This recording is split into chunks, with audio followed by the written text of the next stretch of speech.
الحمد لله رب العالمين والصلاة والسلام على نبينا محمد وعلى آله وصحبه أجمعين أما بعد. Les savants de l'islam ont mentionné certaines situations dans lesquelles il était permis d'utiliser al-ghiba.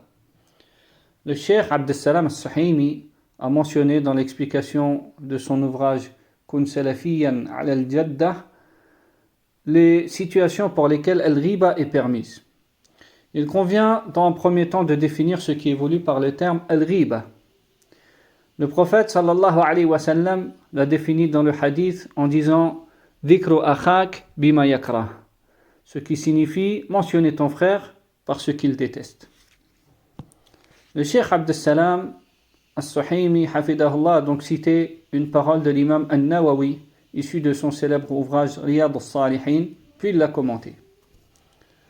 L'imam al-Nawawi rahimahullah a dit: sache que al-ghiba est autorisé à certaines fins correctes et légiférées si on ne peut les concrétiser qu'avec celle-ci.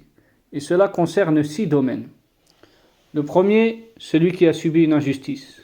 Le second, pour s'entraider avec un tiers à la correction d'un acte répréhensible et remettre celui qui désobéit sur le droit chemin. Le troisième, pour demander un avis religieux.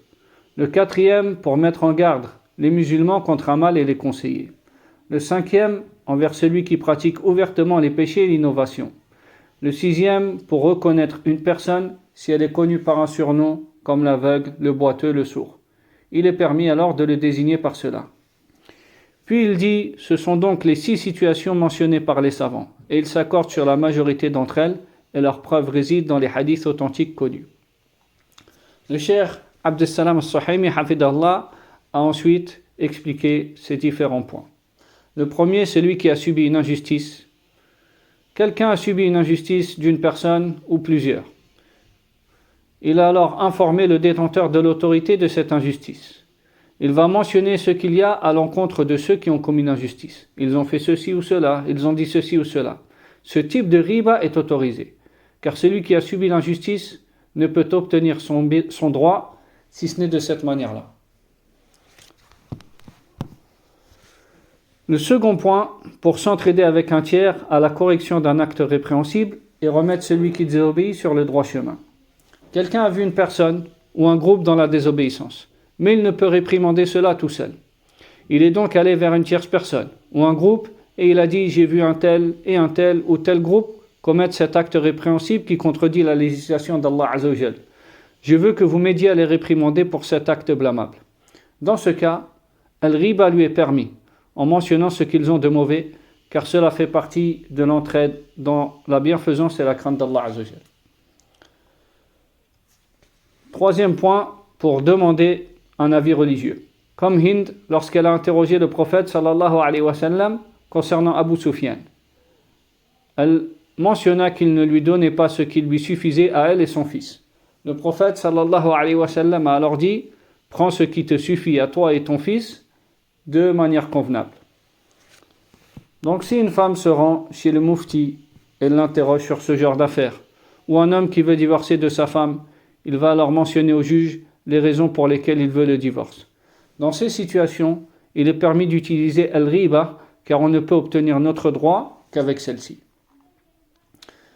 Quatrième situation, pour mettre en garde les musulmans contre un mal et les conseiller.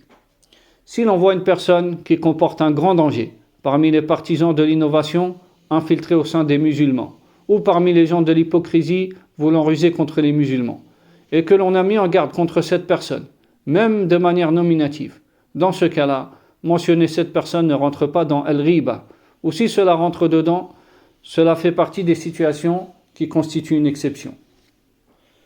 Cinquième situation, envers celui qui pratique ouvertement les péchés et l'innovation. Il a été dit par plusieurs parmi as-salaf, les prédécesseurs, il n'y a pas de riba concernant l'innovateur.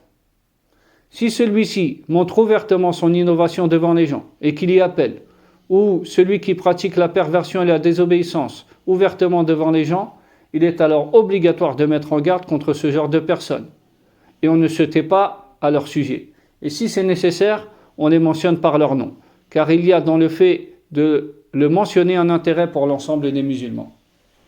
Sixième et dernière situations pour reconnaître une personne si elle est connue par un surnom.